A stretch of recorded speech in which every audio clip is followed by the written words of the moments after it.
Hey everybody, my name's Robert. And I'm Zach. We are here to talk to you guys about the final remaining unpreviewed, unbowed, unbent, unbroken house in the Game of Thrones universe. It's Martell, of course, and we have a whole bunch of cards to show you guys, so let's dive right into it, shall we? Let's head south. All right, so first up we have Edric Dane. He is a 2-cost Martell character. He's unique with 1 strength, Brotherhood, House Dane, and Lord Traded. That is a whole mess of stuff. He's stealthy, and then he reads, action, pay 1 gold to give Edric Dane a challenge icon of your choice until the end of the phase, which is handy because he doesn't even have one. He has none icons, None which icons. is very interesting. But I mean, as None a 2-cost character, he's super cheap and he has stealth. That's right.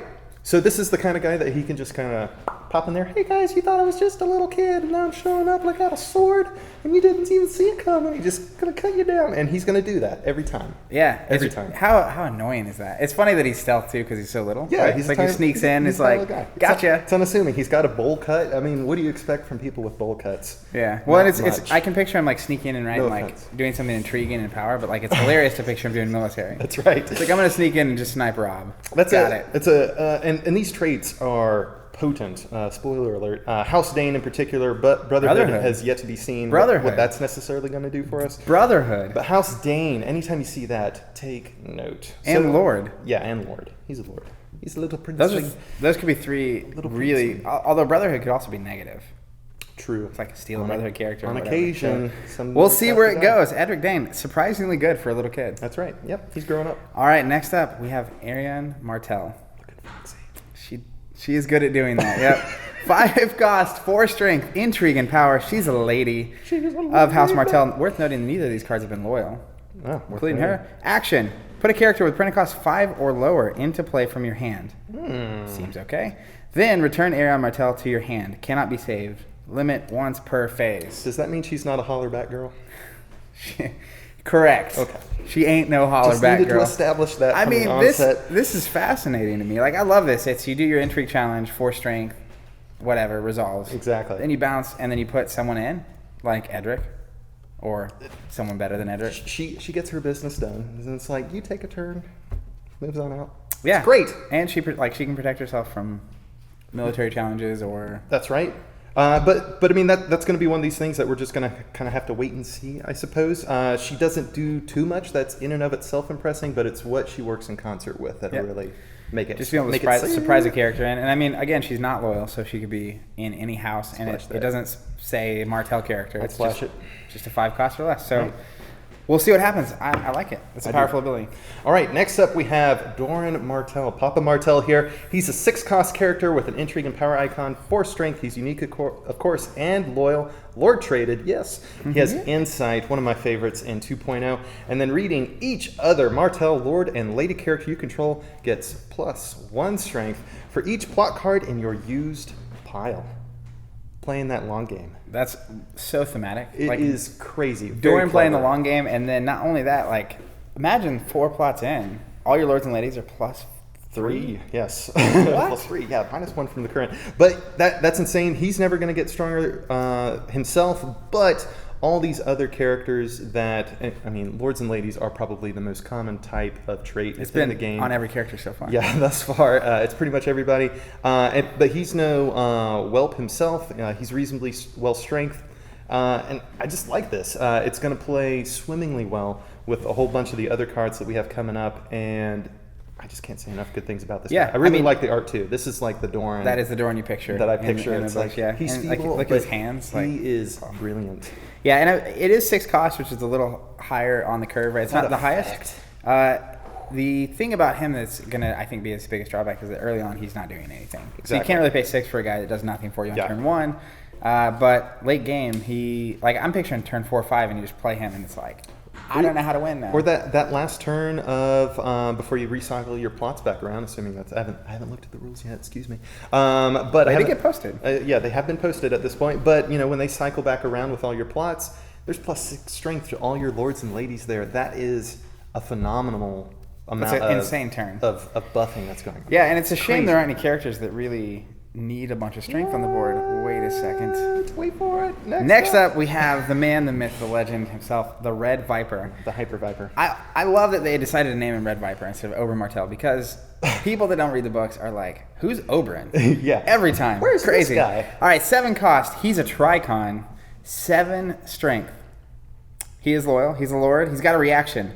After you win a challenge in which the Red Viper is participating as an attacker, offense only, he gains 1 power for every 5 strength by which you won the challenge. I don't like it. I mean, this is crazy. This is crazy. I mean, that is phenomenal. I really like that he is not what he was in 1.0, the Hyper Viper, as it were, who could just do everything that you ever wanted a character to do in the game. This guy still does all of that, I think, but without being too crazy about it. It's strong, if not a little too strong, but with people like Doran in play. I mean, I don't know what we're supposed to do here other than like start putting on our diapers in advance of playing a Martell deck, because this guy is crazy. Yeah, I mean, so he costs 7, which is a lot. He's gonna be a lot. But again, that can trigger off of any challenge. So the ability to gain power off a military attack or an intrigue attack, and then you pair it obviously the synergy with Oberyn or with Doran, right? So like that's really something. It's like, oh, you don't have an intrigue on the board, so intrigue for 7, gain a power and an intrigue. Like, that alone is good. So now you have to block with at least 3 strength to not let me just have a free power. That's really, really cool. I think too the concert between Doran and Oberyn here. Yes. Where it really is great. And actually on Doran, it's got my favorite quote. One of my favorite quotes from the entire book about the grass and who fears walking the grass and hiding the Viper. Where it's like, the Viper is good, and he can do his thing, and then it's like late game, Doran comes out, and it's like, I have 40 strength. 40. It's like 40 intrigue. 40, and it was unopposed. That's what, 5 power, 8 power, 8 power? I can't do math. 8. Enough to win. 8. Probably at that point. That's half the game. That's half the game. So the Viper, there he is. He is very intriguing, and I'll be curious to see. It seems like the kind of ability that like either wins the game or does nothing all game. Sure. And we'll see if they love it or they hate it. That's right. No keywords, and so I'm glad that's true there. But anywho, moving on, we have Gaston Grey. That name gives me shivers. Gaston Grey? Yeah, Gaston Grey. Oh, yeah. It was one of the most annoying, if not terrible, locations in 1.0. So let's see what it's doing in 2. It's 2 cost. It is unique, or excuse me, rather, it is unique and loyal is what I meant to say there. Dorne traded, then reading reaction after you lose a challenge as the defending player. Kneel and sacrifice Gaston Grey to return an attacking character to its owner's hand. Cannot be saved. Fantastic. Fantastic. This is... I love cards that come on the board and have an effect no matter if you use them or not. Yes. Because what this immediately does, right, is says... Tell us. Anytime you attack with a character, I can put it back in your hand, right? Yes, exactly. So it's like, do you want to attack with Dany? I do. I do, actually. I mean, you do. I do. But then it's like, I'm going to... She's Stormborn trained. She's got all these dragons out. And she's going to stand, and it's going to be crazy, and insight, and you're going to draw cards. But then it's like, no, if you do, I'm putting a 7-cost character in. And this also plays well into the whole strength Viper thing going on, where it's like, now you have less characters to defend with. Yes. So this is fantastic. It's self-limiting because you have to sacrifice it. Not only that, you have to kneel and sacrifice it. So you could conceivably control this location just by kneeling it. But that said, this is just night and day compared to what it was in 1.0. This isn't the kind of protracted, like, annoyance, negative play experience that we had. It's self-limiting, and just because it's sacrificed, assume it's going to the discard pile, you can play another one if you have multiple copies. So you can get multiple bangs for this buck. Yeah, I really like the I think the power level shift that's happening in 2.0. It's really quite awesome to see. Yes. All right, next up we have another unique Martell location, Sunspear, 2 cost, non-loyal. Not loyal. Interesting. It's a Dorne traded reaction. After you lose a challenge as the defending player, kneel Sunspear to raise the claim value on your revealed plot card by 1 during challenges of this same type until the end of the phase. That's amazing. So probably only good if you are second player. Correct. Because you need to be defending. Mm-hmm. But now that makes those weird exchanges where we both have 1 intrigue icon on the board. Right. And it's like, well, I'm going to intrigue and like take a card from your hand. You're going to do it back to me. Yep. It's like, well, now if I intrigue you, actually, you're going to have 2 claim. Yeah. Or power. Like winning a power challenge now is like, I don't know. It's pretty... I love this. Yeah, it's really good. What I really like about this, I'm kind of foiling them with the Greyjoys, is they're kind of like on the opposite ends of the spectrum to me. Like the Greyjoys, they like having initiative, they like going first, they're taking you by surprise, you know, kind of playing to 1.0 cards there. But with the Greyjoys, it's like they would, I assume, appreciate initiative, but they like going second. Moreover, they're going to play defensively at first, and then their retaliation is going to be brutal because they're thinkers. Yeah. They're plotters, they're thinkers, and they're just going to lash out at you. Cards like this being out put you in a position where your opponent wants you to go first. Yes. Which is its own advantage. So like you kind of win either way, right? And like I really like. So Martell in first edition was penalizing the losing of challenges, but it normally was like you lose a challenge, penalty immediately happens, right? Yes. I love that it's way more of a... That's a good point. A buff. Yeah. You have to still be able to retaliate to get the benefit, basically, instead of just, I'm going to cancel the challenge and now you lose the challenge. Yeah. Like all of a sudden I went from winning a challenge to not winning the challenge and losing the challenge. Like it's a double whammy. Whereas this is just like I still have the potential to block it. And even more like were Steven here, he'd be like, it's still challenge based because you lost the challenge and it raises your claim on the challenge of the same type. It's not like how it was in 1.0 often. You lost a challenge and you get a carrot immediately. Yeah. And it's like, that doesn't quite make sense, really. But this certainly does. You still have to play the game. You can't just start losing the game and then somehow incidentally win, which doesn't really play as you might like. Yep. Which is why Martell was frequently as annoying as it was in 1.0. Indeed it was. And again, going back to that idea, the whole shift in second edition has been focusing on challenges, which I'm a huge fan of. It's so good. Make challenges the game because that's the Challenges best part so of the game. good. Yes, Love it. They most certainly are. All right, next up, we have our first attachment for Martell. It's called Dawn. It's unique. It's 2 cost, weapon traded, not loyal.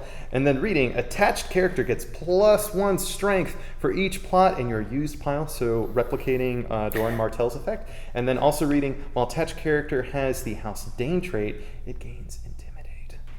What? So that could make old Edric Dane real good. That's right. Old Edric Dane, that sword in his hand, it's Dawn. Check that out. As you were saying that this was non-loyal, it was funny because I was like, I'm wondering what kind of attachments would be loyal. Right? It's like, it's a sword. Like if you take the sword, like you got it. I got it.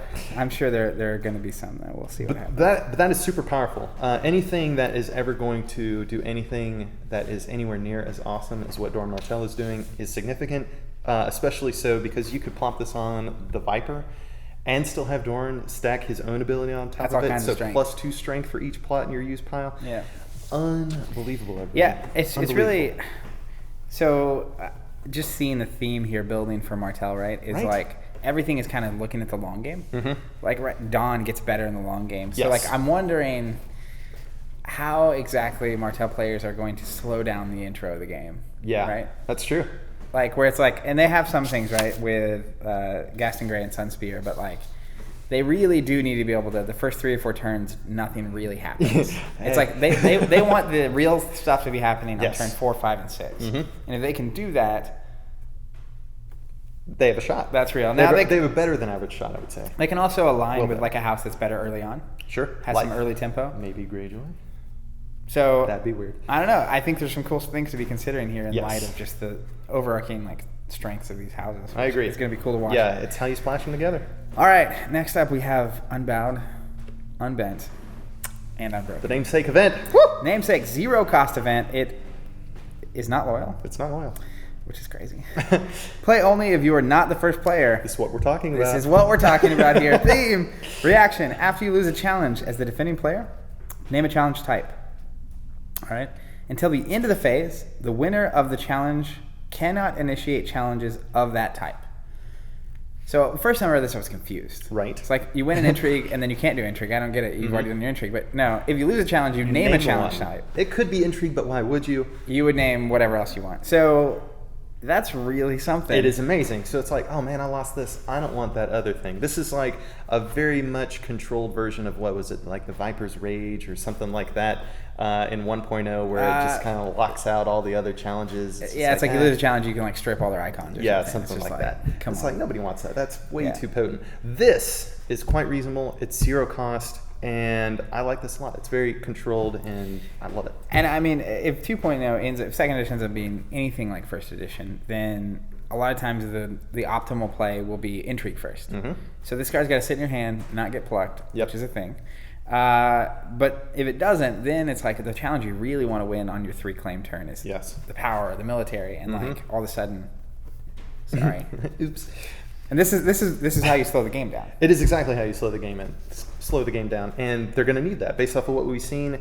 I like, though, that they are weighting houses in such a deliberate fashion where there are some that are the kind of the rushy house, and then there are some that are decidedly not, which is both exciting as a player, but I would have to imagine a little bit of a challenge for the designers as well. It's like, how do you balance it on opposite ends of the spectrum like that? I will note, and this is not going to surprise anybody, that thinking of a house that would be good at slowing the game down and controlling early on, that's not Martell, smells like burn. Well, I mean, it could be Burn, but it could be Baratheon. You know, they're the kneeling house now. You have kneel, you have kill. That's right. Like, it could be almost anybody. So we're just gonna have to see how it plays out, because everybody wants to ally with the Martells if they can. Ultimately, it's a good house to ally with. We all know it. Everybody in Westeros knows it. Next up is the final card we have for you folks. It is our Martell event that we have. It's called Doran's Game. It's a 1-cost loyal Martell event, and then it reads: reaction. After you win an intrigue challenge by 5 or more strength, gain X power for your faction. X is the number of plot cards in your used pile. that seems good. This is good at any time. Granted, obviously it's better the later you play it. However, this is the kind of thing that is just bananas. I don't get this. This is terrifying to me. I mean, it's because this is a house that is geared towards late game. I assume that there might be a certain amount of them getting their butts handed to them early in the game, but even so, like, I anticipate some kind of movement towards 15 power to win the game. But once they get towards the later parts of the game, they have 10 ways from Sunday to they game. can just like knock it out of the park before anybody is wise to it. It's crazy. You can play that. You can play Doran's Game on the intrigue challenge of the Viper with like 6 other guys. It's like you and he has Dawn on and Doran's in play. This is the most fundamental strength of the house, and I don't think a lot of people see this at first. But the ability to gain power when power does not exist. Yep. Like, that is huge. That's why Renown was so crazy in 1.0. In 1.0. And the same thing with, like, I forget the name. You move 3 power from your opponent's house to yours. Like, it's a huge power swing, or you gain. But it's like, even 2 used plots, right? The ability, it's like a Viper comes in, gains 2, you play this 2 extra. It's like, that's 4 power out of nowhere.